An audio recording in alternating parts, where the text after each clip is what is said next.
agora. O Diogo tá precisando. Vicente? Ô, quem é que tá cuidando do Instagram do Crave? Tá tribom. Ai, o Vicente tá ao vivo. A gente também. Uhum. Olá, está começando agora, então, começando as pessoas a entrar. O nosso primeiro debate aqui, Cine Debate, evento ao vivo do Crave, no Conecta Mais. Deixa eu ver se já estamos ao vivo.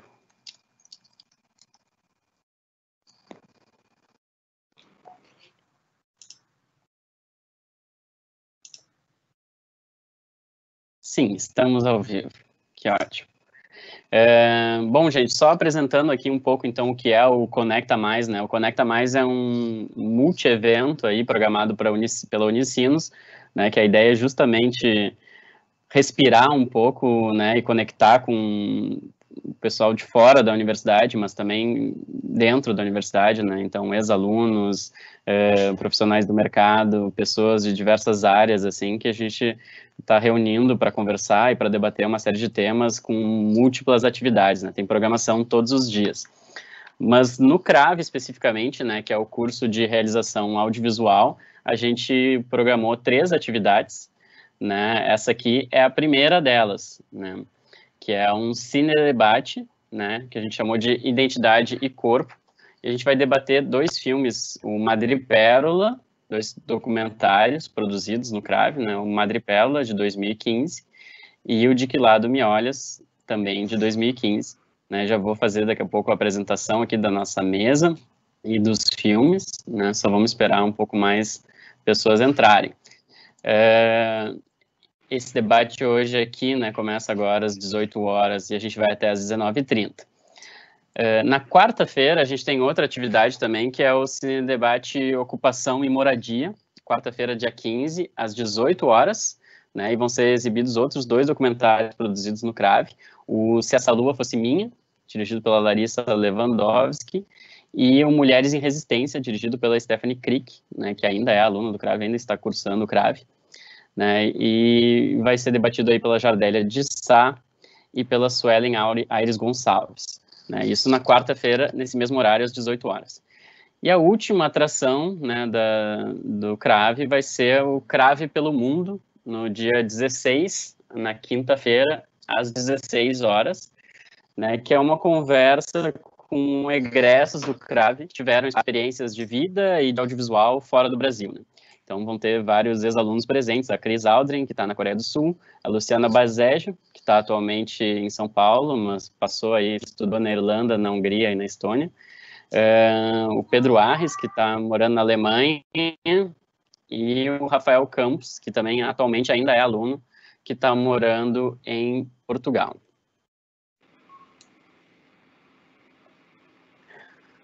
Bom, vamos esperar mais um pouquinho, a gente começa. Só peço a paciência aí de quem já não está nos assistindo, mais uns minutinhos e a gente começa oficialmente.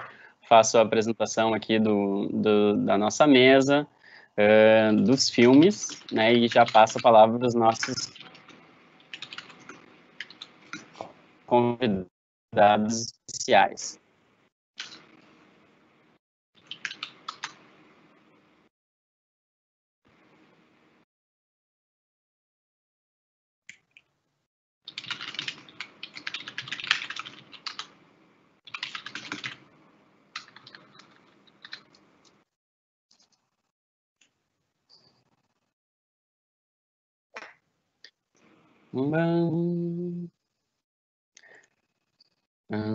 A gente não tem como saber aqui ainda, né, as pessoas que estão assistindo.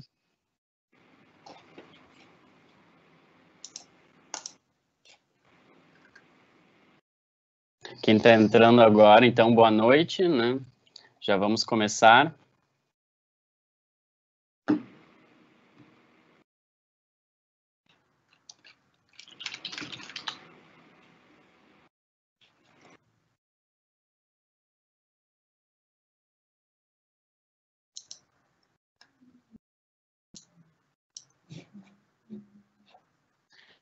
Bom, gente, então já temos aí um público presente, acho que a gente pode começar.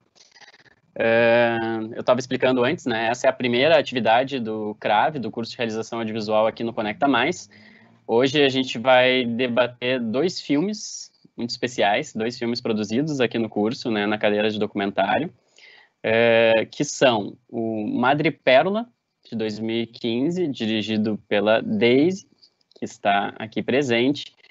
Vamos discutir também o filme De Que Lado Me Olhas, também de 2015, né, dirigido pela Helena Sassi e pela Ana Sack, né, Daisy Haustein, não tinha dito o sobrenome, e vieram aqui debater com a gente 2 convidados muito especiais, né, Eric Seger e Lívia Pascoal, né. Eu vou fazer aqui uma breve apresentação deles e logo passo a palavra aí para as realizadoras falarem um pouco sobre seus filmes e também para os nossos debatedores comentarem aí, a gente começar a levantar questões e entrar nesse debate.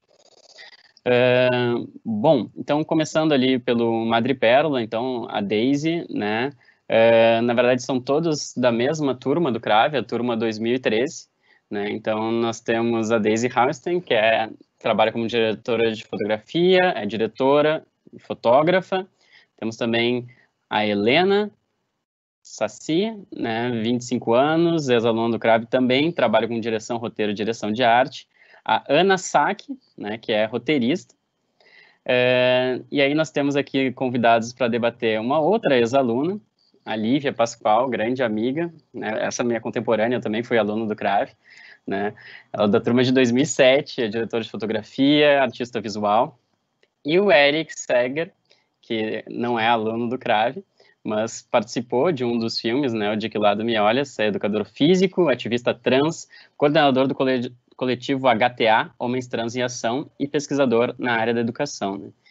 Um pequeno adendo afetivo aqui, né, a Deise, a Helena e a Saki foram, inclusive, minhas alunas, eu fui paraninfo da turma delas, né, com muito orgulho, assim, então está sendo para mim uma experiência também afetiva aqui, reencontrar, né, pessoas queridas em tempos que a gente está tão distante, né, para discutir temas tão relevantes e tão importantes, assim, né. Então, estou curioso, na verdade, para ouvir vocês. Eu queria sugerir, então, que a gente começasse, né, falando primeiro as realizadoras e depois a gente passasse, né, para o Eric e para a Lívia. Vamos passar, acho que primeiro nessa ordem que foi citada, pode ser? Primeiro Daisy, aí depois Helena, Ana. Enfim, o Madrepérola foi feito... Eu sou a Daisy, oi, gente. Nem dei oi, nem nada, mas boa noite. O Madrepérola foi feito em 2014, na nossa cadeira de documentário, a gente era da mesma turma, eu, a Helena e a Saki, que também tá aí. E eu não sei muito bem o que dizer. Ele surgiu de uma ideia muito pessoal, assim, de uma guria que estava na faculdade e que não reconhecia direito o próprio corpo, assim, como algo digno e, sei lá, eu era bulímica na época, eu tinha alguns tetos que sempre me faziam investigar o que acontecia com padrões de beleza, qual que é essa questão aí do corpo que é mais perfeito, mais aceito, mais o quê, mais assado, enfim.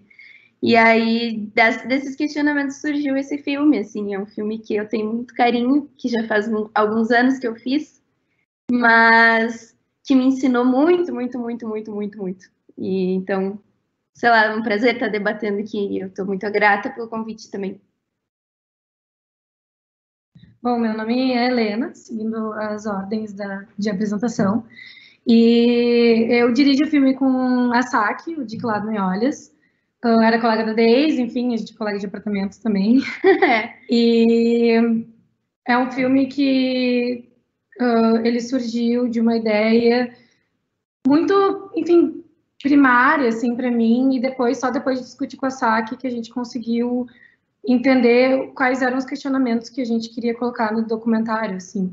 O documentário é muito mais sobre uma identidade de gênero do que sexualidade, mas a gente foi conversando até chegar num assunto que a gente queria, enfim, queria e sentia a necessidade de conversar sobre, dialogar, e enfim, passo a palavra para a Saki. Oi. Tá dando eco, não, né? sabe, que parecia. Eu sou a Saki, eu não moro com as gurias. E pra mim, quando surgiu, primeiro os professores perguntam pra ti naquele ano do CRAV para trazerem ideias, né? E eu e a Helena tivemos umas ideias semelhantes, por isso que a gente fez um time. De mim saiu um pouco à vontade, porque eu namorava uma menina na época, que eu namorei 6 anos, e ela tinha, na casa dela, tinha várias questões, assim, de... não sei, várias situações e cenas que eu passei porque ela tinha uma identidade de gênero que não era exatamente performar o feminino, o delicado, que a mãe dela esperava que ela fosse, etc. Além disso, eu tinha, tipo, muitas amigas trans, muitos amigos trans, e daí essas eram, tipo, discussões assim, bem comuns. Então, achei que seria legal fazer um documentário sobre isso na época. E daí a gente foi atrás dos nossos amigos, das nossas amigas, e fizemos. Bom, antes de passar ali a palavra para os nossos convidados, nossa convidada, só queria esclarecer isso, né, que as gurias estavam explicando, né, no CRAV, né, no curso, no segundo ano, a gente tem uma cadeira de documentário e todos os alunos, a gente divide os alunos em grupo, eles propõem temas, né, tem todo esse debate, inclusive, para a turma eleger quais temas vão ser levados adiante para realizar esse filme de documentário, né. Depois, no terceiro ano, eles ainda fazem mais um curta, que normalmente é de ficção, mas acho que é interessante também aqui, né, trazer esses 2 filmes, porque são 2 documentários que tu vê como abordar temas aí que eram relevantes, que eram candentes para vocês, acabou fazendo com que os filmes viajassem, fossem filmes que participaram de vários festivais, e que agora também a gente esteja, 5 anos depois, interessados em rever eles, em debater eles, né.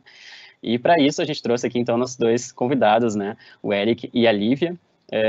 Quem gostaria de começar comentando? Eric.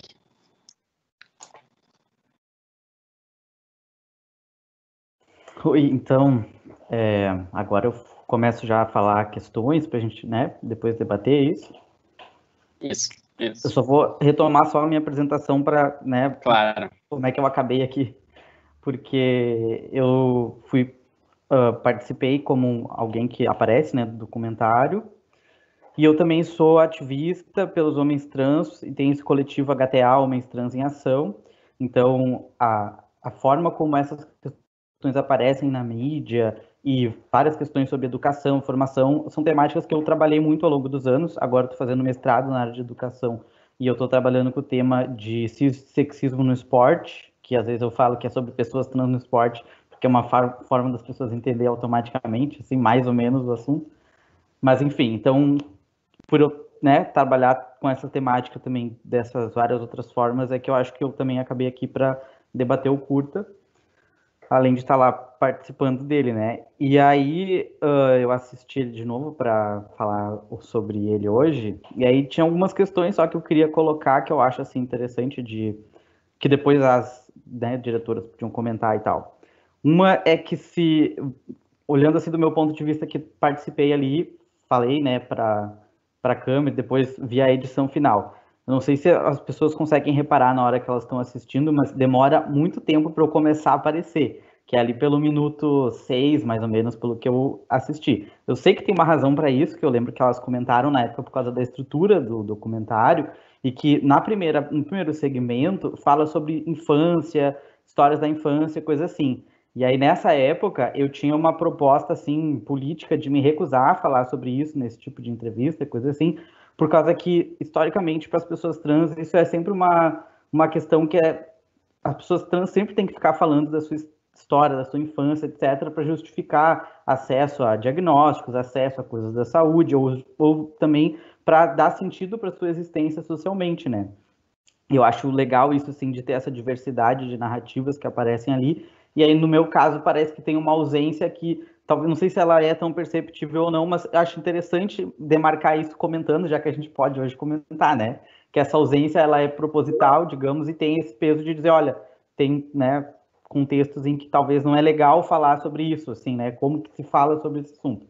Mas é legal que tenham narrativas para aparecer ali e as pessoas também se conectarem com essa busca pela sua identidade própria, né? O que me leva a outra questão que eu anotei, que eu acho interessante de comentar, que é que várias vezes aparece ao longo dos dois até, né? Dos dois curtas, questões sobre uma busca da identidade, né? Da sua própria identidade, da sua individualidade, de quem tu é no mundo e tal. E isso se entrecruza com violências sociais como padrão estético, gordofobia e coisas sobre gênero, né, mais nesse documentário ali de Que Lado Me Olhas.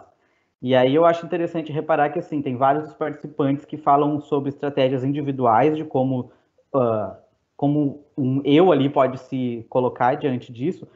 Daí tem umas cenas que são muito marcantes, que em todas as vezes que eu vi esse documentário sendo exibido, é sempre quando todo mundo ri e tal, que é quando a Angelix fala que a blusa é dele, né, do tipo, a blusa é de homem, é de mulher, é minha, eu que comprei, né?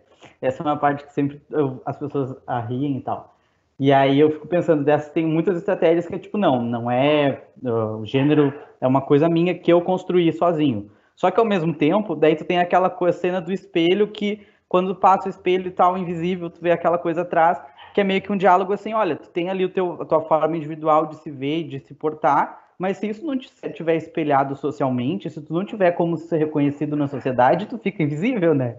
Então tem esse diálogo individual, coletivo, como que tu pode fazer essa busca pela própria identidade, mas que isso precisa ser refletido de uma forma social, coletiva, para tu poder significar a tua existência. Então, isso eu acho um debate muito legal, assim, desse equilíbrio entre o individual e o coletivo, nessas questões de opressões em geral, né?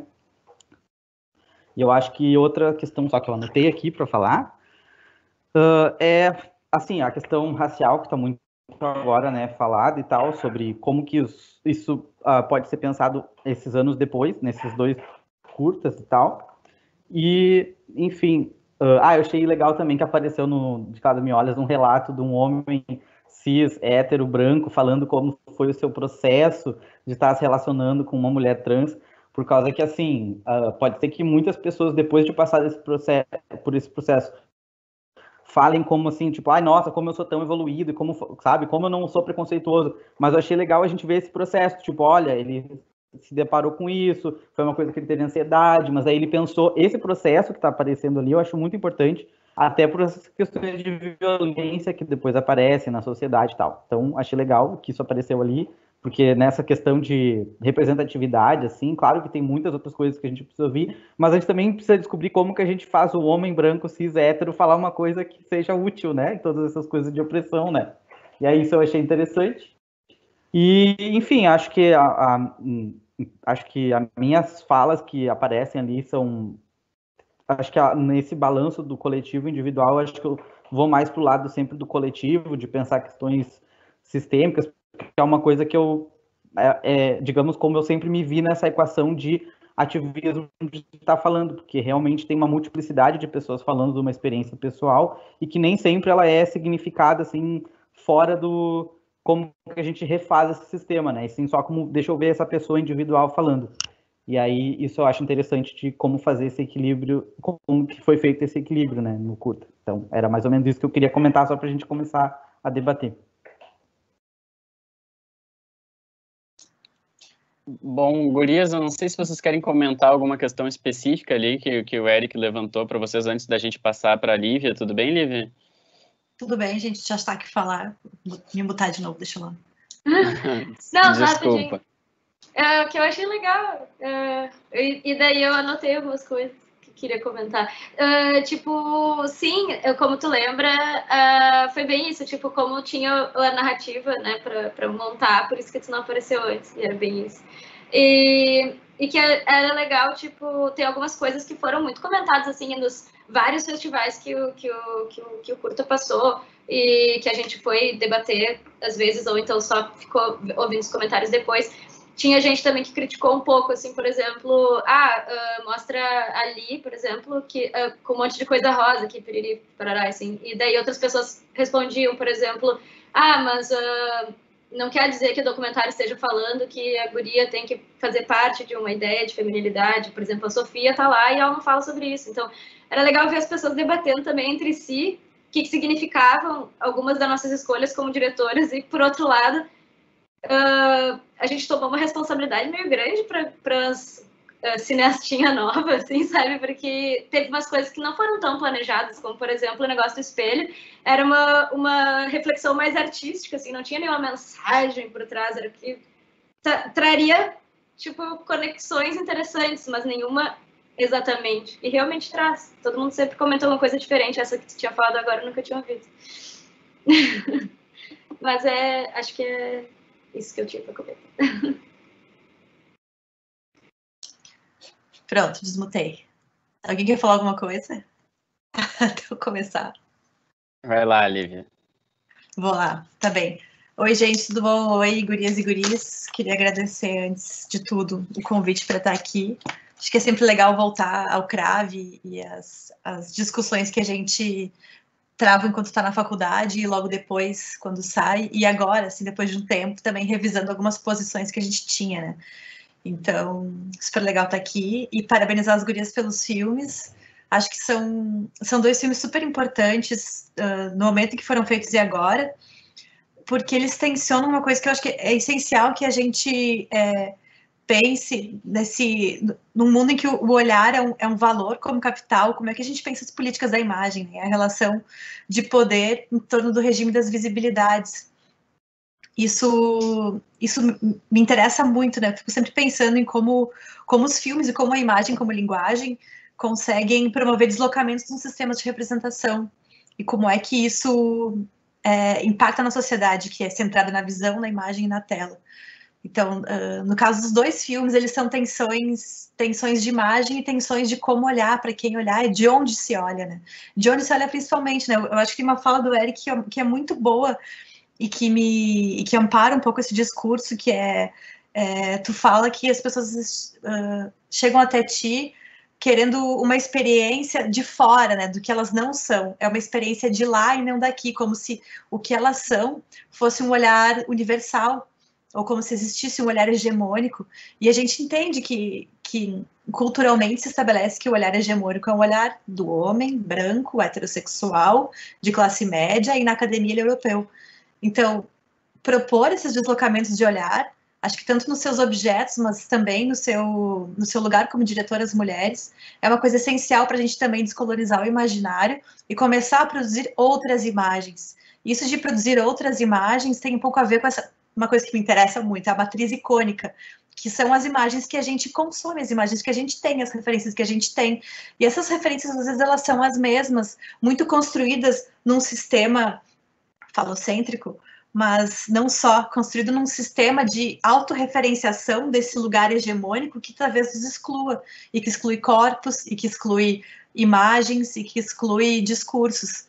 Então, isso que vocês fazem, e que vocês fizeram com esses filmes, ainda que sejam filmes universitários, que a gente possa debater a construção de imagem, então, né, talvez a gente faça filmes à maneira de outros filmes, que são feitos por homens, mas a gente está já tentando romper isso no discurso, né? Então, como são importantes esses lugares e esses corpos e essas novas visibilidades.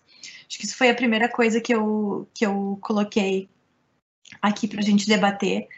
E então, voltando para a tua fala, Eric, desse lugar, né, que não é o de quem está falando, é o outro, é um pouco desse imaginário colonizado, né, de como a gente precisa desertar desse lugar. Que essas propostas são todas, me entusiasmam muito revisitar. O Madrepérola eu já conhecia, eu gosto um monte, e o de Lado Me Olhas foi a primeira vez também, né, mas como são importantes essas tensões que a gente coloca, e de pensar a imagem, pensar cinema como ética, estética e política, né. A gente não está num universo diáfano que não está conectado com a realidade, né? A gente entende que o impacto desse corpo no mundo. E uma coisa que eu acho muito legal de colocar eu sublinhei aqui um texto da Ivana Bentes sobre a Anitta, que ela estava falando do que pode o funk, né? E nesse contexto eu acho que serve muito pra gente, né? E ela fala aqui, a bunda, tá falando sobre o Vai Malandra, tá?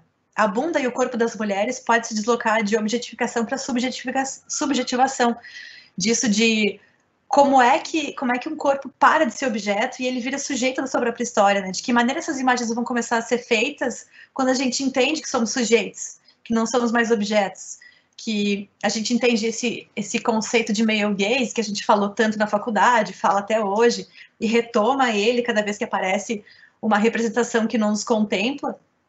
como isso é importante de ter claro, né? De que quem é que olha, que poder tem o olhar. Então, um pouco nessa linha, a gente pode falar um pouco mais sobre isso. Eu tenho me interessado por epistemologias que não vêm desse lugar canônico, assim, vou mostrar o livrinho que eu estou lendo, que eu gosto muito, que é o da Bell Hooks. Esse aqui se chama Olhares Negros. E ela fala uma coisa que eu acho que é essencial para a gente construir esse debate, que é de como o olhar é político, né? Ela está falando especificamente das espectadoras negras, né? Que eu acho que a gente, trazendo essas interseccionalidades, consegue um pouco também levar esse gancho para questões que estão mais emergentes no cinema, especificamente no cinema gaúcho, né? Ela coloca aqui, abre aspas, quando penso nas espectadoras negras, eu me lembro de ser punida na infância por encarar, por aquelas olhadas diretas e intensas que as crianças dirigem aos adultos, olhares que eram entendidos como confrontação, como gestos de resistência, desafios à autoridade. O olhar sempre foi político em minha vida. Imagine o terror sentido por uma criança que entendeu, por meio de repetidos castigos, que um olhar pode ser perigoso. Uma criança que aprendeu muito bem a desviar o olhar quando necessário. No entanto, ao ser castigada, a criança ouve de seus pais: olhe para mim quando falo com você. Só que a criança está com medo de olhar, mas fascinada por ver. Existe poder em olhar.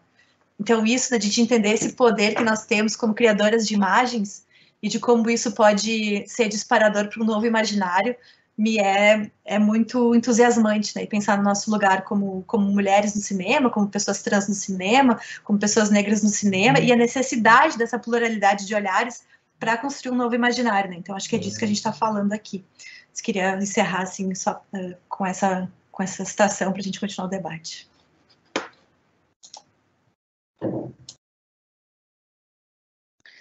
É incrível, ótimas falas. Nossa, já citou várias questões aqui, né? Já vou passar a bola para as gurias para comentarem também, né?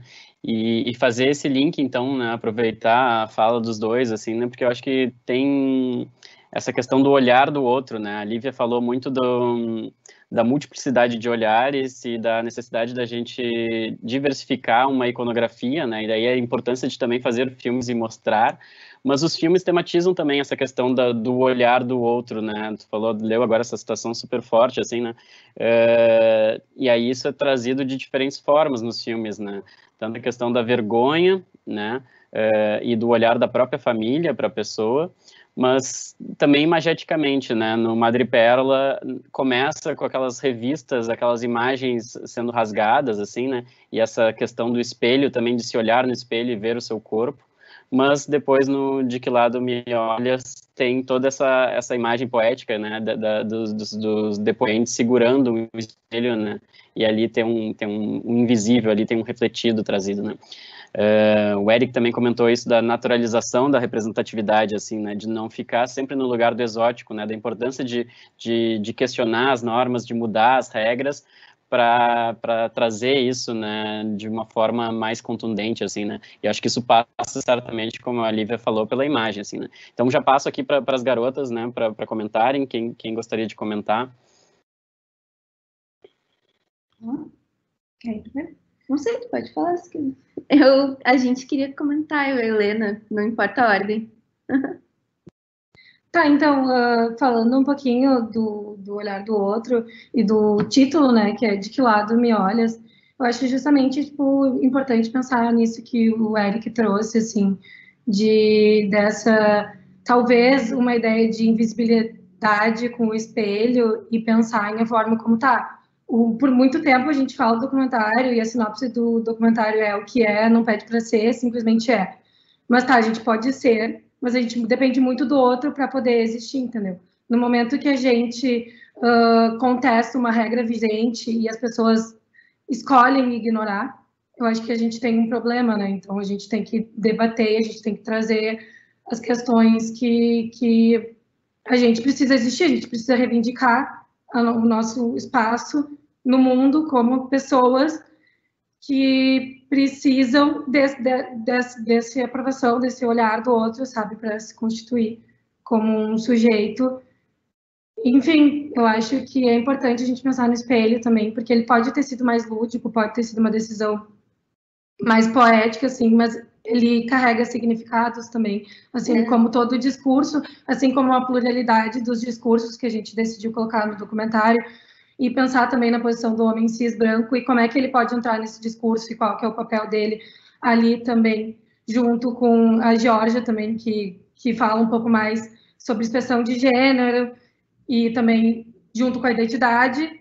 Enfim, acho que a gente vai trazendo o discurso do Eric, vai um pouco mais para o final, justamente por, naquela época, se colocar como uma pessoa que, tá, eu vou falar, mas eu não vou falar sobre a minha infância, vou falar de agora em diante, sabe? Também trazer esses debates do que cada um se sentia, enfim, sentia necessidade de expor, de falar, de comentar Se e apresentar. se apresentar, exato. Acho que o espelho, ele nunca tá ali como um símbolo aleatório, porque, enfim, ele não chegou lá do nada. Alguém colocou o espelho ali, né? E ele é um símbolo muito forte, porque ele se relaciona diretamente com isso, assim. Acho que para mim é a mesma coisa. Acho que cada dia mais que passa, eu vou entendendo mais essa coisa de olhar no espelho e de, quando eu olho para o outro, eu entendo muito mais de mim também.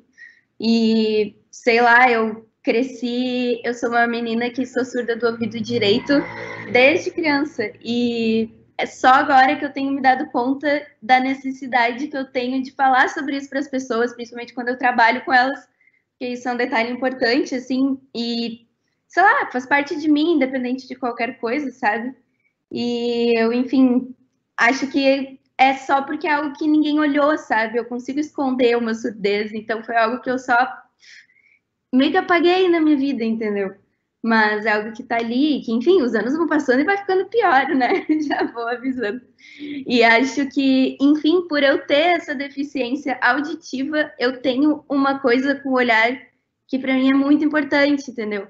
Ao mesmo tempo que eu sou julgada o tempo todo, eu julgo o tempo todo também e tô sempre querendo guardar as imagens, para mim é muito importante. Principalmente ler os lábios das pessoas também, se eu não estou escutando, então acho que essas coisas elas acabam se juntando e os anos vão passando e tu vai percebendo como elas são potentes e como elas são importantes e que, enfim, não é acaso nunca, sabe? Escolhas são escolhas e acho que, tipo, se questionar é uma coisa fundamental e que pena que a gente é, tipo, criado para ver como se a gente, sei lá, se a gente for pessoas que têm dúvidas, nós somos pessoas inferiores ou errantes, mas, enfim, ter dúvidas faz parte de evoluir, né? E acho que fazer um documentário é justamente isso, trazer muitas perguntas e entender, ver as respostas, discutir, começar um diálogo. E eu estava conversando com a Daisy antes de começar a live, e a gente estava falando sobre aceitação individual, quando as pessoas perguntam, mas como é que tu aceitou essa parte de ti, enfim. E eu acho que a aceitação está muito mais no outro do que em ti, sabe? Porque tu pressupõe que alguma coisa está errada quando tu diz que tu aceitou isso em ti.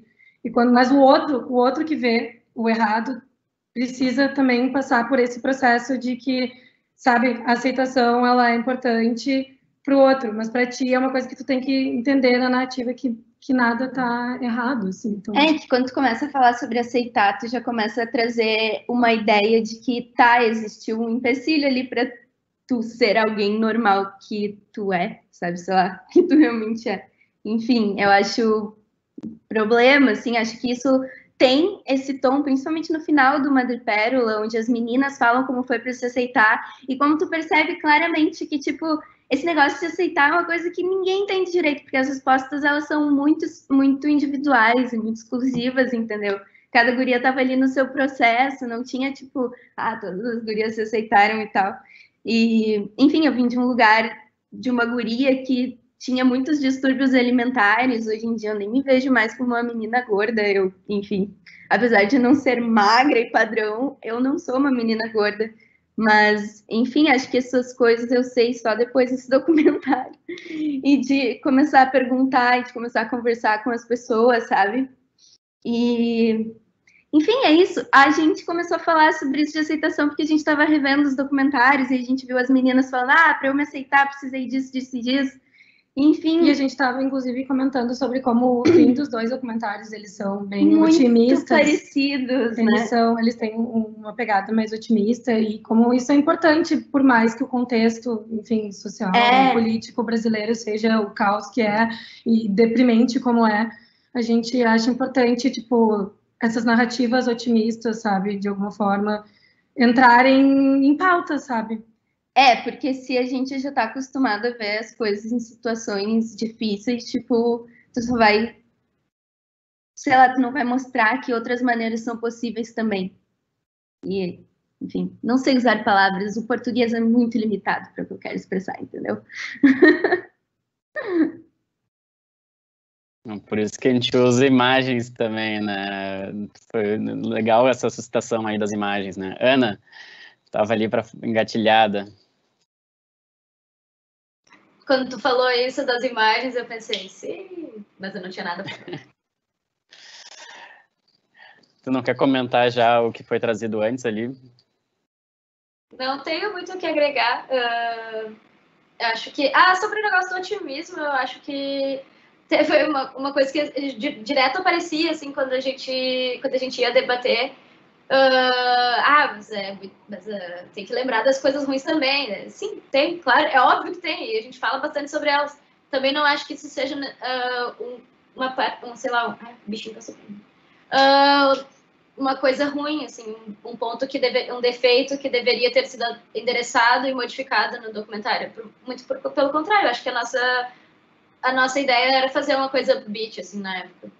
Coisa que até várias pessoas que participaram na época, tanto, tipo, depoentes, quanto de ler e ver e comentar, falavam isso, tipo, eu lembro dali falar, finalmente um negócio que é sobre trans, tô parafraseando ela, sobre trans e não é sobre coisas horríveis, tipo, ela falou isso. E daí é legal, né, poder fazer uma coisa que é... Yay, enfim. Só fazer um comentário sobre isso que a Saki falou, que eu acho que é super importante essa fala, né? Eu estava na Flip ano passado e fui escutar a Grada Quilomba falar sobre a recusa dela a falar diante de imagens que eram imagens comumente associadas à violência. Na ocasião era sobre a Máscara de Flandres, ela tinha um comentário sobre a Máscara de Flandres e ela defende, e ela é artista visual, além de ser escritora, né, e teórica, ela defende que a gente tem que parar de criar imagens que reforcem a relação de pessoas negras com situações de violência, porque essas imagens, elas continuam colaborando para que esse imaginário seja um imaginário de morte, de dor e de sangue. Que essas novas imagens, a gente pode falar sobre essas situações, mas que a gente tem que apresentar novas imagens, e que essas novas imagens são responsabilidade de todos nós, né? De recusar essa associação e de propor um novo imaginário. E que é isso exatamente que tu falou, né? Que bom que é um filme que não está falando sobre dor e morte e exotismo, e, né, que são novas propostas, novas imagens, novas maneiras de olhar, né? A gente precisa estar atento a isso.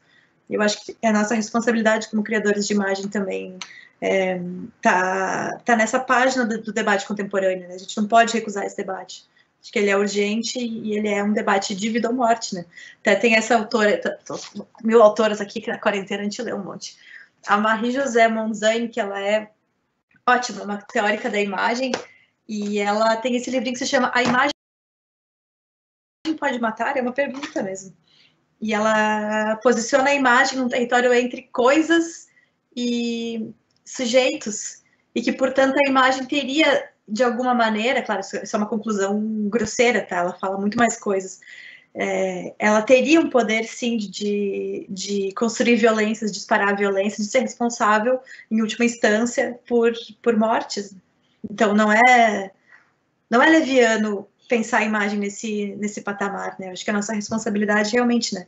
E pensar nisso poeticamente, claro, né? Eu acho que a gente está falando de forma, de como a imagem pode narrar, então é o texto do personagem, a maneira como isso é apresentado, de que maneira a gente, né, também, né, pensa em imagens potentes, mas com esse norte, né? Que não é em vão, não é aleatório, né? A imagem ela constrói discursos, ela tem esse poder também.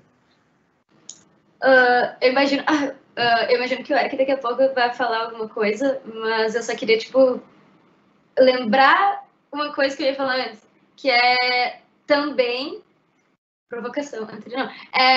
sim, a gente tem essa responsabilidade ou esse lugar de poder colocar as imagens diferentes de como elas poderiam ser, por exemplo, não utilizar sempre a imagem violenta ou desagradável ou, enfim, de qualquer maneira negativa, mas é uma escolha. A outra escolha também poderia ser feita, dependendo da pessoa, dependendo do que quer contar. Tipo, só quando a gente começa a falar do que a gente precisa fazer o tempo inteiro, não existem muitas regras, né? Também tem ganhos a existirem se tu fizer a outra escolha. Depende do que tu quer contar. Claro, eu acho que sim. Só que eu acho que o debate contemporâneo, ele tá aí sendo feito pra gente não ser leviano nas escolhas. Que eu acho que é o que acontece quando a gente recusa o debate, acontece o que aconteceu no debate da PTC, né? Essa é uma recusa e essa recusa também carrega seus ônus, né? Não tô querendo castrar imagens. Tô trazendo leituras possíveis de um debate que está acontecendo agora, né? Acho que é importante a gente ter ele no norte, como norte, né? E é interessante como isso também está, de certa maneira, nos documentários, né? A Lívia falou bastante das imagens, né? E como as imagens têm um poder, as imagens podem matar, né? E assim como no debate tu citou também a linguagem, né? E nos filmes se aborda isso, né? A linguagem ali como figura de linguagem, né? A mulher de verdade, enfim, né? Falas que são muito potentes, que vão criando aí uma cultura que depois fere as pessoas, né? Então eu queria ouvir o Eric falando aí sobre isso e sobre outras questões aí também, que agora o debate já está tomando rumos, né? Eu queria justamente comentar, e aí sim eu talvez vou entrar no ramo de falar de uma experiência pessoal, né? Que é sobre essa experiência de tu aprender a construir uma nova linguagem para expressar coisas, para falar de coisas que, na verdade, não existem, digamos, né? Porque, pensando na experiência de uma pessoa trans, que tu tem que aprender a explicar quem tu é, né? Quais são as ferramentas que tu tem para explicar quem tu é, às vezes desde que tu é criança, às vezes depois, enfim, mas tu precisa, inicialmente, as ferramentas que te dão, elas estão só fazendo sentido dentro de um sistema cisnormativo. Então, nisso que faz sentido as pessoas dizer assim, olha, daí eu achei que eu estava no corpo errado, eu precisava nascer de outro jeito para ser mulher, para ser homem. Essas ideias, elas fazem sentido numa linguagem, num sistema cisnormativo. Como que faz para tu aprender outra, né? E tu não tem uma fonte, é uma coisa que não está ali disponível. E aí eu acho que esse mesmo exercício que se faz quando está produzindo esse tipo de imagens, etc., né? Só que eu falo mais dessa experiência pessoal mesmo, de dar sentido para sua própria existência dessa outra forma, que é um pouco essa busca por essa identidade que aparece nos dois documentários. Só que esse desafio de tu criar uma linguagem de uma maneira assim que é nova, eu acho que é o que é esse desafio, esse exercício que a gente está fazendo quando debate, etc., né? E quando faz essa análise dessas imagens e essa diversidade, porque eu lembro que para mim foi importante esse diálogo com as outras pessoas trans que estavam falando sobre o conceito de cisgeneridade, sobre várias outras coisas assim, que permite a gente criar essas novas formas da gente se expressar para sair dessas imagens repetidas, que nem estava falando antes, né? Para sair dessa repetição de sempre se explicar através de uma linguagem compreensível para cisgeneridade. Não necessariamente para as pessoas cis, para não pessoalizar, mas digamos que para uma visão cis-centrada, né? Então, aí é sempre aquele desafio. Mas como é que eu falo isso para as pessoas entenderem? Como é que tu explica o que é homem trans para as pessoas entenderem? E aí quando tu fala assim, para as pessoas entenderem, às vezes é aquela forma que já é carregada de normatividade, etc., que é o que justamente vai carregar a violência, entendeu? Então, tu tem que fazer uma decisão. Quando que tu vai, daqui a pouco, não ser compreendido, né? Vai chegar um momento que tu vai ter que falar uma coisa que não tem compreensão. É isso, vocês vão ter que lidar com o fato de que eu estou falando aqui uma coisa e me expressando de uma maneira que para vocês não é compreensível. E isso daqui a pouco vai ter que adquirir um sentido. Eu não vou poder sempre ser traduzível para um sistema que não tem inteligibilidade, né? E aí é aí que vem esse desafio de várias formas de fazer isso. E o caso da diversidade de vozes, narrativas, eu acho que é bem útil, né, para fazer isso, de se reconhecer várias formas, né? Acho que acho que era isso mais ou menos que eu tinha falado desse desafio do ininteligível, assim, né? Porque essa requisição das pessoas trans que eu falo, de sempre ter que estar se explicando e falando, para mim carrega muito daquela repetição que nem tu falou das imagens das pessoas negras, violência e sofrimento, sabe? Tu já tá tão doutrinado que tu tem que falar de uma forma assim para as pessoas entenderem, que daí fica aquela repetição cristalizada do que é uma pessoa trans, que sempre carrega símbolos iguais, assim, tem que dizer como é que essa pessoa, qual era o nome de registro, todas aquelas histórias, assim, como que é o corpo da pessoa, fez cirurgia, não fez cirurgia. Aí eu lembro que uma das cenas no documentário, porque daí eles mostraram uma versão e pediram pra gente falar algum feedback, alguma coisa. Eu lembro que tinha uma parte que aparecia, assim, pedaços das pessoas, né, enquanto ia falando, e aí tinha uma parte especificamente que aparecia o meu rosto, assim, e que eu falei que aquela parte eu não queria por causa que poderia, né, não que elas estivessem fazendo isso, mas para um olhar muito se centrado já, assim, poderia ser aquela coisa de, deixa eu ver se ele tem barba, se ele não tem barba, como é que é o pelo facial dele, para, sabe, verificar e medir a masculinidade desse corpo, entende? Daí eu lembro que teve esse momento que eu falei, não, essa parte eu acho que não é legal aparecer, para justamente não incitar isso, sabe? De ficar vendo, não, mas olha, eu tô aqui vendo se ele tem barba, sabe? Então é um pouco esse processo, esse raciocínio que a gente tem que entender como é que funciona a normatividade, que nem a Grada Quilomba falou ali, que ela também estava expondo esse tipo de raciocínio, normatividade de repetição e tal, para saber quando parar e quando que a gente vai falar uma coisa que talvez não vai fazer um sentido automático, né? Eu lembro dessa situação e eu lembro de pensar, tipo, de não ter tido esse olhar, né? Porque, enfim.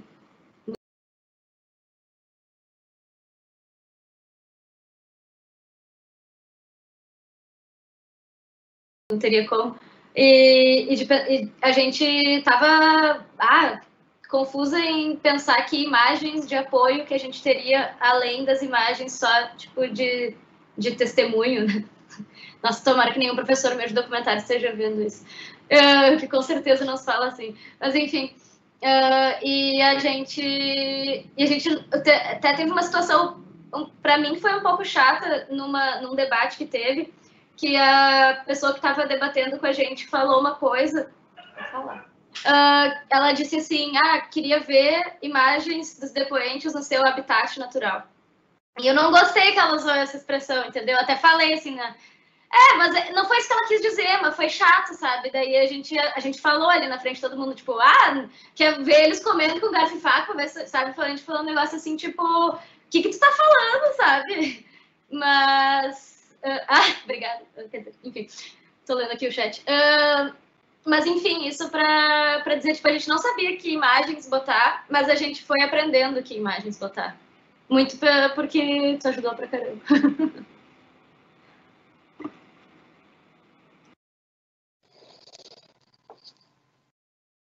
De novo, a violência das palavras, né? Habitat e o que o Eric fala no filme, assim, né? Do exótico, né?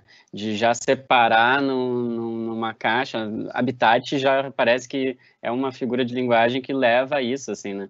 Então, interessante como está se cruzando aqui esse discurso das imagens e das palavras, assim, né?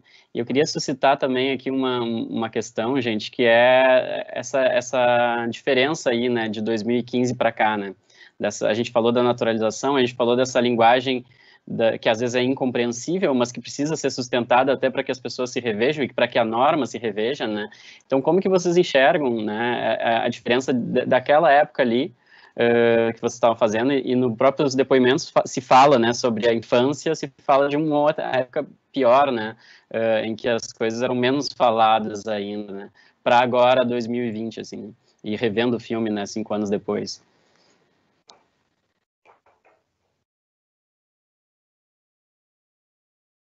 Vai, Deise.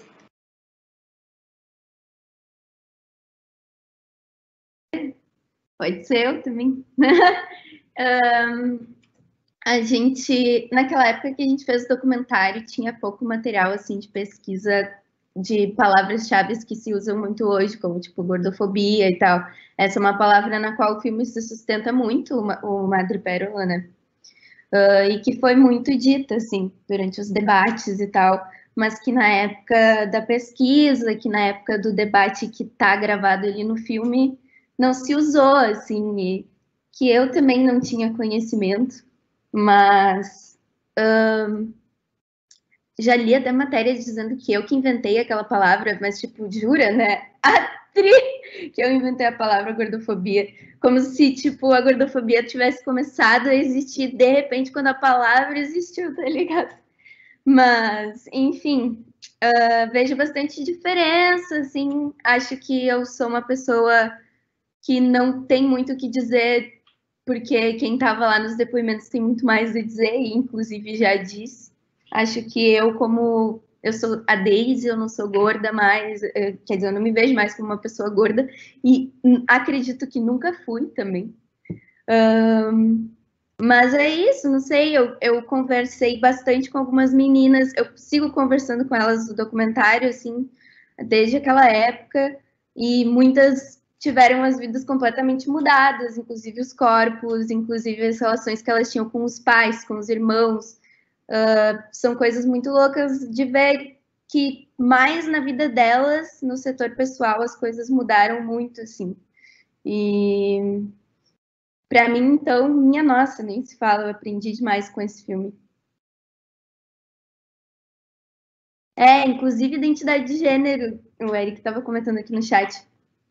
É verdade, tem a menina, uma das meninas que tá nos depoimentos, ela não se identifica mais com o gênero do sexo feminino.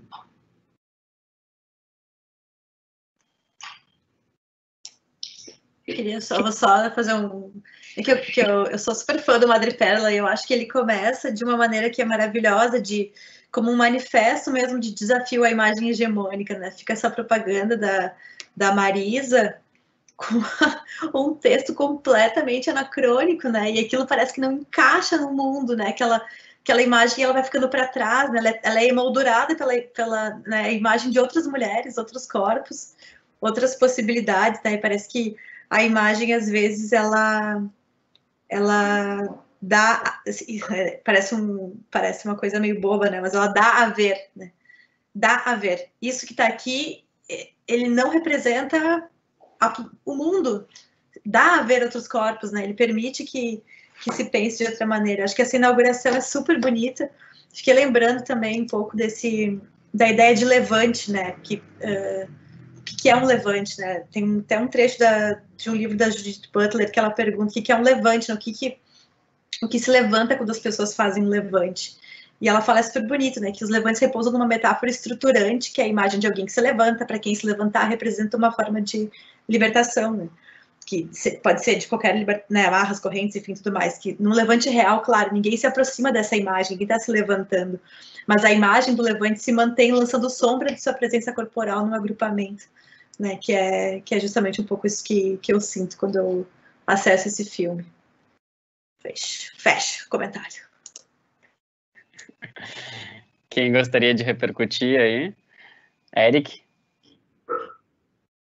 Tô com o microfone ligado, né? Tô? Agora tu desligou o microfone. Tava ligado, agora tu desligou. Tá. Desculpa, é que às vezes estava trocado, enfim.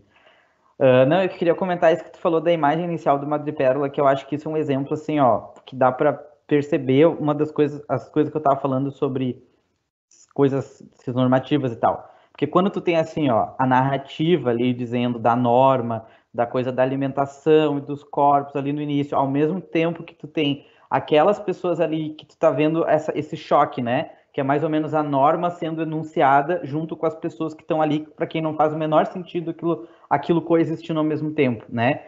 Esse recurso de colocar essas duas coisas ao mesmo tempo, se tu for pensar nas pessoas trans, que é aquilo que eu tô falando, geralmente se tira a parte da norma quando tu vai mostrar a pessoa trans. Quando tu vai falar a pessoa trans, aí tem que ter o habitat natural, toda aquela ideia do bizarro, e tu não põe ao mesmo tempo, dizendo assim, ó, a gente tá aqui anunciando que homem é assim, assado, isso e aquilo, mulher é aquilo outro, para botar ao mesmo tempo dizer, viu, tem uma coisa errada com essa enunciação da norma. E aí, para tu naturalizar essa violência com as pessoas trans, tu tira a enunciação da norma. Daí parece que tudo bem aquela norma falar essas coisas. A gente só tá aqui olhando as pessoas diferentes e não tem problema, porque elas estão lá no seu habitat natural, diferente, bizarro, e a norma aqui não precisa ser enunciada, entende? Sei lá, é mais ou menos isso que eu acho que também é esse processo, assim, de naturalizar uma violência, naturalizar essa exotização e tal. Aí eu achei legal fazer essas duas referências juntas, assim, porque essa imagem lá do Madrepérola do início, eu acho que faz isso, sabe? De causar esse efeito e mostrar o ininteligível ali, do tipo, tu tá vendo aqui essas personagens e tu tá vendo naquela hora como tudo isso que estão falando ali na propaganda ali não faz sentido para aquelas pessoas, né? Então, era esse comentário.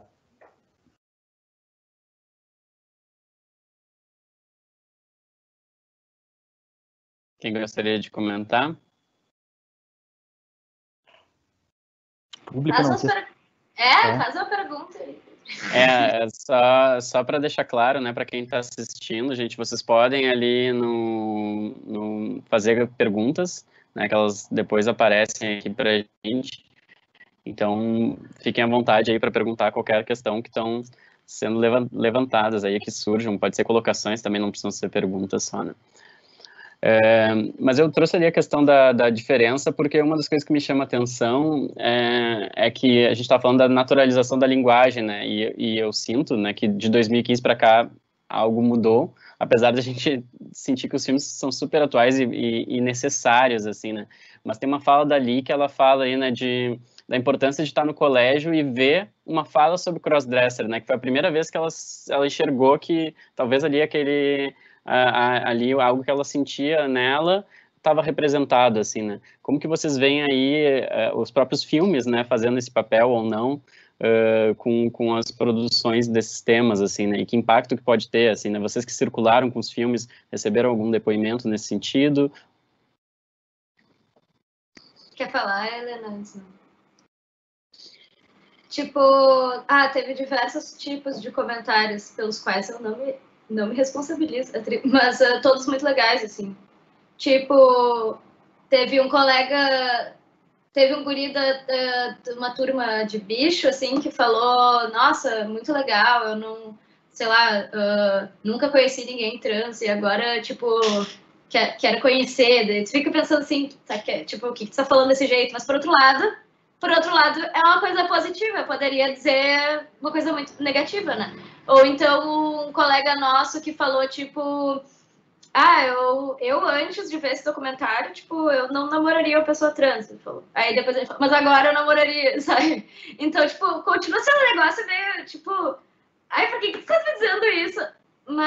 Mas tem um resultado produtivo. Então, da mesma forma que a gente, tipo, aprendeu bastante. A gente já tem, tipo.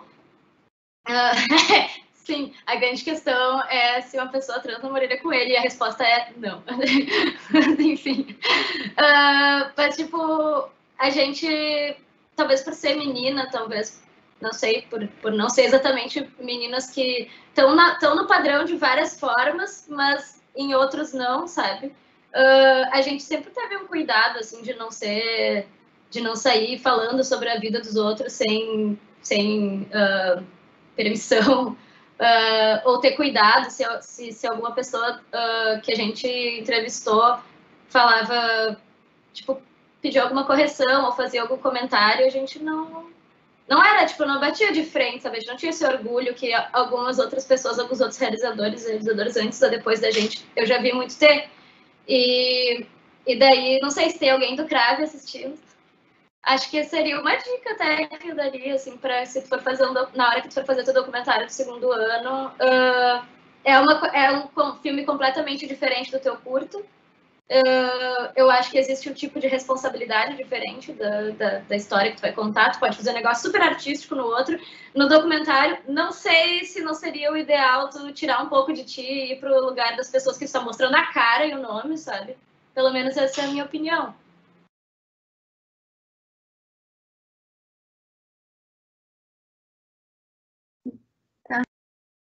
Eu não tenho muito o que falar, na real. Eu só ia comentar mesmo que acho que todo filme é tipo um diário dos nossos pensamentos, um pensamento do diretor, pensamento dos criadores em geral. Acho que é tu colocar teus pensamentos em ordem, acho que é tu produzir perguntas e daí respondendo, e às vezes ficar com perguntas sem resposta também. Mas não sei, acho que quase, para mim, serviu como um documento para eu olhar de volta, assim, ver, tá, essas são as informações que eu consigo organizar por enquanto, sei lá, que eu consegui obter nesse momento, e queria compartilhar com o restante das pessoas. Mas, sim, sobre coisas absurdas, já ouvi várias. Teve uma vez que eu ouvi que uma menina falou, nossa, eu amei tanto esse documentário, me deu vontade até de ser gorda agora. Como assim? Mas, enfim, dentre essas outras, mas não vou ficar citando, tá, gente? Mas para tu ver como cria a identificação. Sim, claro, porque existem muitos temas que perpassam a questão da gordofobia que envolvem todos nós, assim, porque, enfim, o espelho está presente para todos nós, né? E o olhar do outro também, os julgamentos também, enfim. Eu acho, inclusive, interessante pensar nisso, como o documentário chega nas pessoas, assim, e o nosso documentário pode ter circulado bastante, mas ele ainda circulou dentro de um circuito de festivais que falavam especificamente sobre gênero. Então, eu acho que é justamente isso, assim, tipo, o debate, ele ficava muito ali, ele ficava muito acadêmico, e ele ficava só ali. E a gente sentiu essa necessidade, e mesmo 5 anos depois, a gente sente a necessidade de que o debate, mesmo que ele não seja, que, enfim, a proposta não fosse ser centrado, e a gente, como pessoa cis, tentou ao máximo, tipo, nos tirar do documentário, né? Diferente da Daisy, que a Daisy estava se colocando no documentário.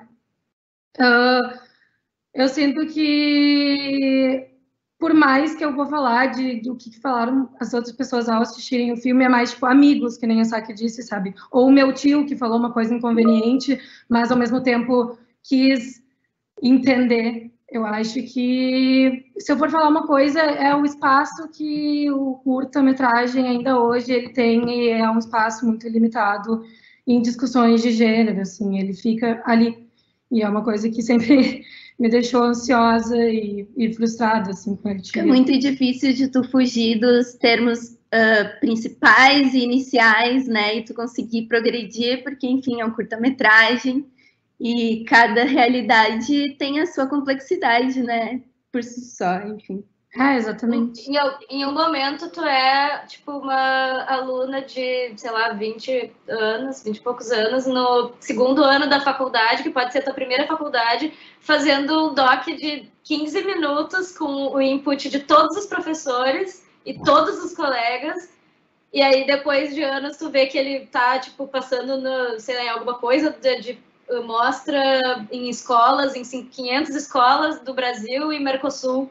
E, sabe, tipo, porque o de Claro Melhores, eu não sei o Madrigal, mas ele foi para mais de 50 festivais e sem contar isso, ele foi, tipo, incluído em material de ensino de um monte de lugares. Então, tipo, e às vezes a gente recebia, tipo, comentários, todos os comentários muito legais.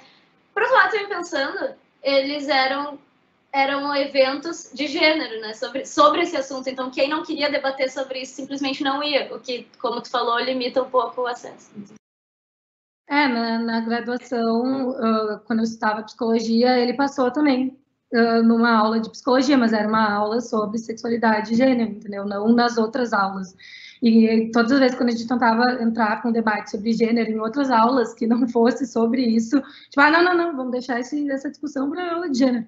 Então a gente ficava tipo, não, mas espera aí, vamos discutir, vamos debater, justamente para não acontecer o que, enfim, a gente vê de pessoas que não conseguem se posicionar em momentos que elas se sentem desconfortáveis perante uma violência, entendeu? Eu acho que a gente tem que debater, eu acho que a gente tem que discutir, eu acho que a gente tem que sair do lugar que o curta-metragem estaria destinado, entendeu? Que é só sobre essa discussão de gênero. Não, é uma discussão sobre a existência, entendeu? É sobre todo mundo tem que ver e discutir. Tá, claro, eu sei que talvez minha fala soe um pouco pretensiosa num curta-metragem de estudantes de cinema, mas é só por isso, assim, tipo, como eu não tenho poder onde o curta-metragem vai passar, se eu quero difundir isso, e eu botei ele online, na internet, justamente para isso, mas, tipo, onde eles estão aceitando esse discurso, onde eles estão debatendo esse discurso e com que forma e linguagem, e, enfim, tipo, quem está tendo acesso a esse debate.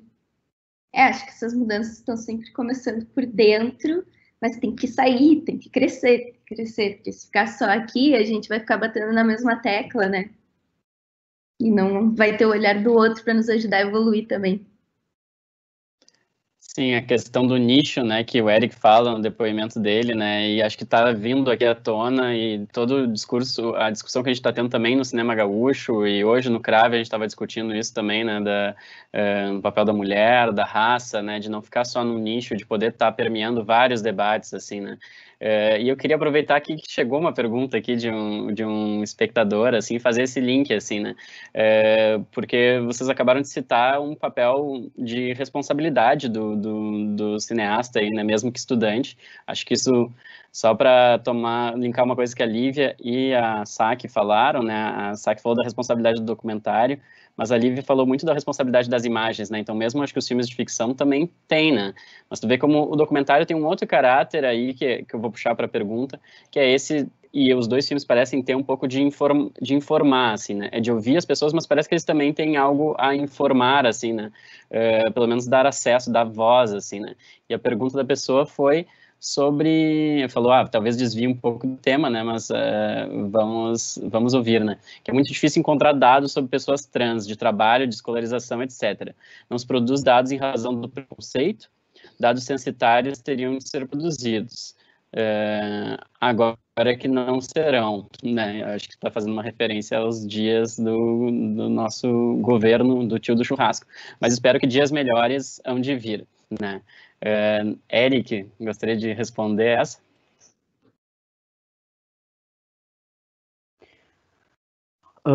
Tem alguns dados que são produzidos por ONGs, organizações, etc, né? Claro que é diferente de tu ter isso como uma política pública, e sim, realmente acho que seria bem importante, mas caso queira procurar ter interesse nos dados mesmo, tem um Instituto Brasileiro Trans de Educação, que produziu dados sobre coisas de escolaridade e tal, tem a ANTRA, Associação Nacional de Travestis Transsexuais, que de vez em quando também publica dados sobre violência, etc. E claro que atualmente o governo, né, não está facilitando, está só sabotando várias coisas, e então realmente não é um bom momento para tipo, dialogar isso, né? Teve inclusive uma das primeiras coisas, eu lembro quando começou o governo Bolsonaro, que foi retirado do ar uma cartilha sobre saúde sexual de homens trans, que foi feita por vários ativistas no Brasil e tal. E não só ela foi tirada do ar e censurada umas imagens que tinha na cartilha, como que a responsável na época pelo setor e tal foi demitida, sabe? Então foi uma dessas ações assim que a gente vê que tem essas sabotagens, essa coisa, então realmente é difícil fazer esse debate. E seria importante sim ter esses dados mais em nível políticas públicas mesmo, mas é bem difícil de dialogar. Eu lembro que uma formação que eu estava sobre coisa de saúde e tal, já foi uma batalha para incluir em alguns formulários de saúde o dado de orientação sexual, né? E aí tinha umas pessoas que eram uma formação para trabalhadores e tal, da saúde, e aí acho que era a pessoa que era responsável pela triagem, estava falando como era difícil para ela fazer essa pergunta para as pessoas, que ela achava um desrespeito perguntar para as pessoas a orientação sexual, por que aquilo ali tinha que acontecer, entendeu? Então, é difícil falar dessas coisas, porque daqui a pouco a população tá ali com todo um preconceito, uma coisa de moral e tal, que não pode falar de algumas coisas, e aí dificulta tudo, né? Porque ao mesmo tempo que tá dizendo que não vai perguntar, já tem um monte de ideia na cabeça pré-concebida, né? Daí que vem o preconceito. Então, como que a gente avança, né? Tem que fazer esses debates e tal, e falar muito de várias perspectivas, né? Eu vou fazer um comentário que talvez também não tenha a ver, mas só para ilustrar, que é tipo quando tem esses assuntos sobre coisas trans, que às vezes tem uma configuração de mesa de debate, que tem tipo um especialista disso, um especialista daquilo, e uma ou duas pessoas trans falando testemunho pessoal, ou então uma ou duas pessoas trans que não seja testemunho pessoal, mas assim, tu nunca vê um debate, ou se tu vê, é só em lugares muito específicos, né, de coisas trans, em que tu tem 5 pessoas trans discordando entre si, entendeu? Ou então qualquer outro tipo de marcador, entende?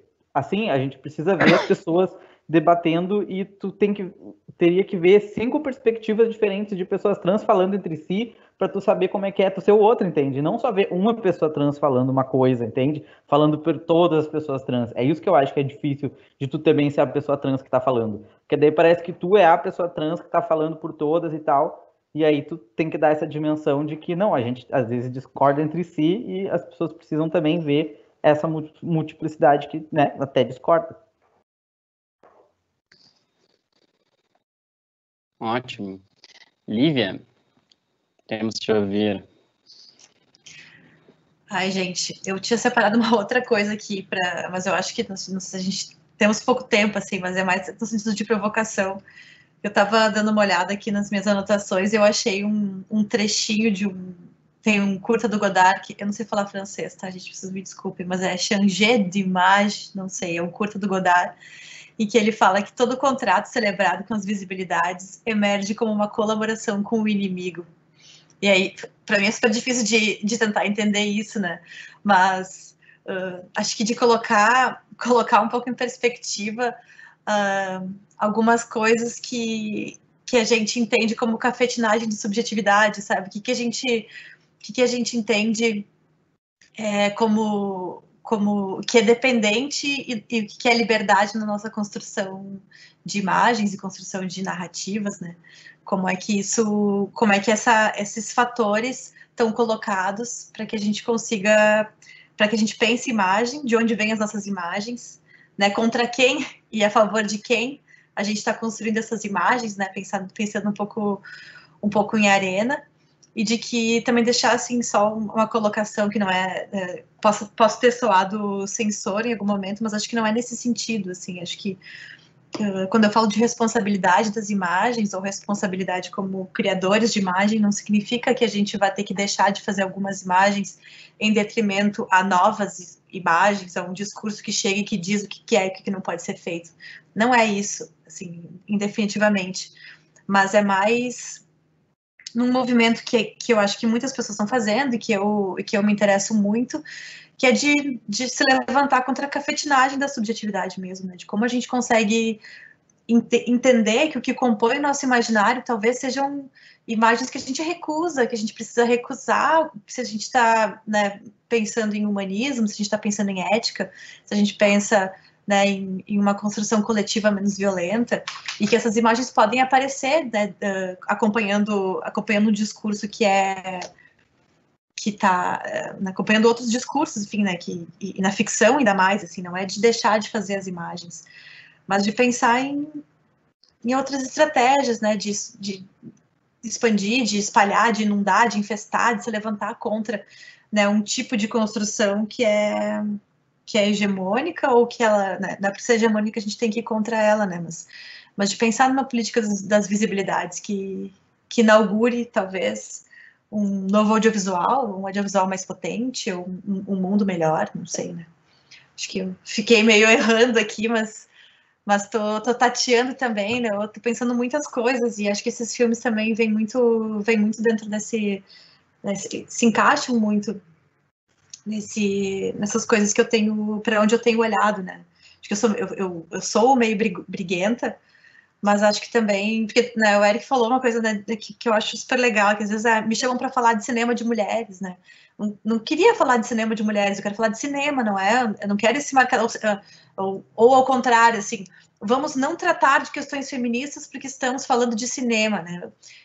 Eu falo de cinema a partir daquilo que me forja, né? São essas leituras, é esse lugar no mundo, é feminismo, eu sou uma mulher lésbica, né? Eu não preciso falar só de cinema de né, mulheres, ou esse lugar de mulheres lésbicas, isso me forja, assim, o meu lugar é de onde eu construo o meu pensamento e é de onde emanam as imagens que eu quero construir, né? Ou que eu penso, ou também é de onde emana um pouco esse raciocínio de deserção mais, né? Eu tô bem nesse processo de desertar alguns lugares, ou de desertar de algumas imagens, e de alguns lugares de pensar, para tentar, enfim, sei lá, fazer imagens mais legais, né, em última instância. E eu acho que as gurias também pensam um pouco nisso, né?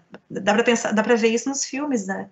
Acho que a gente tá num movimento que às vezes ele é meio maneirista, né? A gente faz a maneira de algum cineasta, né? Ou a maneira de um um jeito que talvez não seja bem o nosso, né? Mas a gente vai fazendo, e aí a gente vai tentando posicionar, daí a gente vai fazer o próximo, é um pouco diferente, não quero mais usar esse recurso aqui, não é mais assim que eu quero fazer, ou eu quero, sei lá, né, subverter completamente a norma, né? E claro, para subverter a norma a gente tem que conhecê-la, né? A gente só desconstrói depois que a gente entendeu o mecanismo da construção. Eu tô pensando bem no ofício de direção de fotografia, que é, enfim, de onde eu posso falar, mas acho que isso, né, talvez vocês se identifiquem também.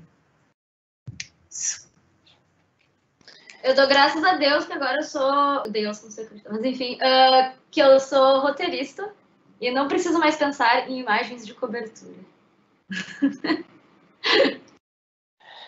Mas curioso tu falar isso, Saki, né? Porque tu vê que aqui, né, os dois documentários, eles têm um conteúdo muito potente, eles têm testemunhos, né, para usar ali o teu termo antes que tu usou, que eu achei também ótimo, muito potentes, né? Então, a palavra e a fala carregam muito ali dos significados e conduzem as narrativas, assim, né?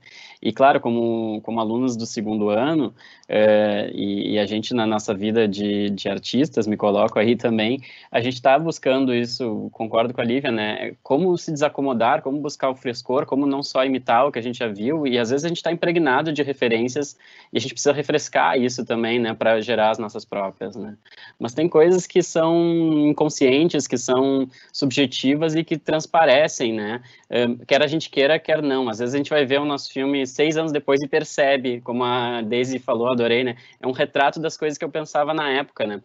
E eu acho tão bonito isso como nas imagens se manifesta, né?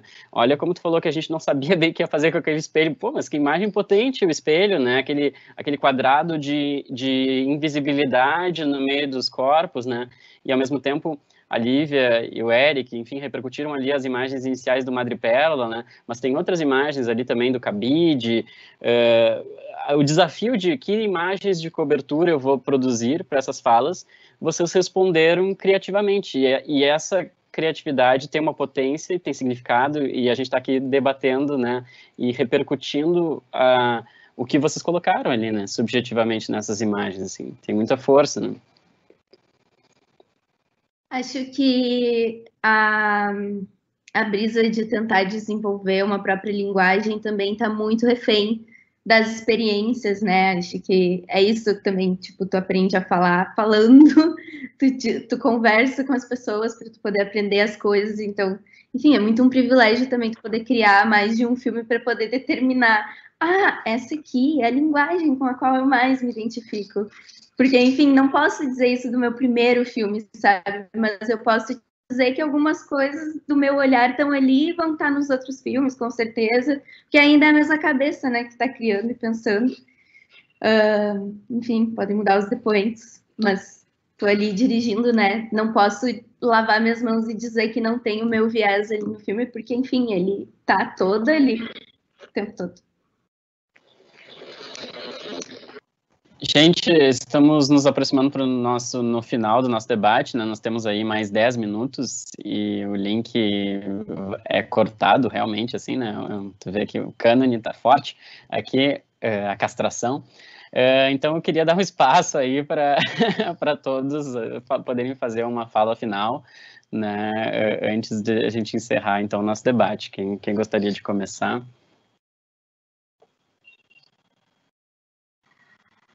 Eric.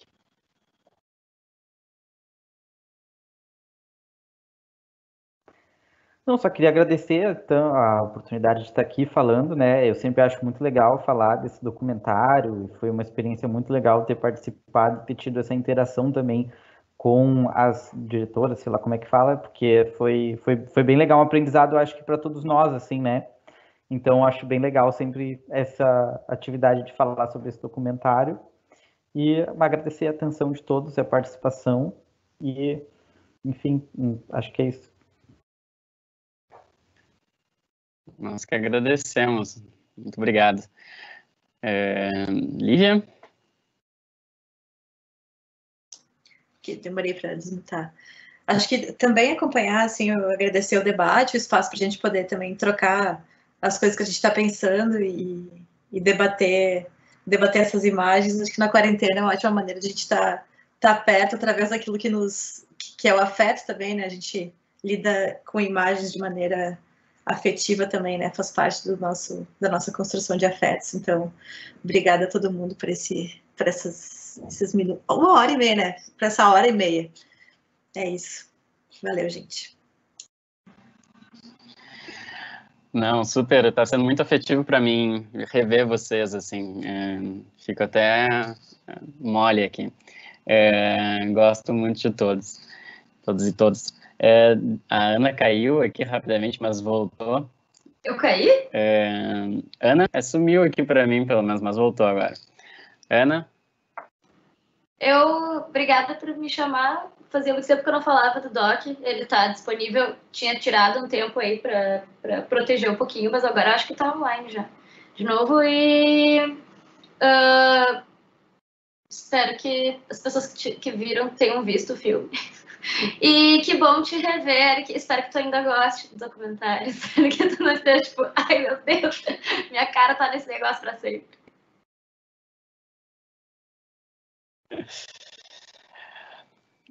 Daisy e Helena. Eu queria também agradecer o espaço e dizer que, enfim, o filme está aí para ser debatido, mesmo 5 anos depois.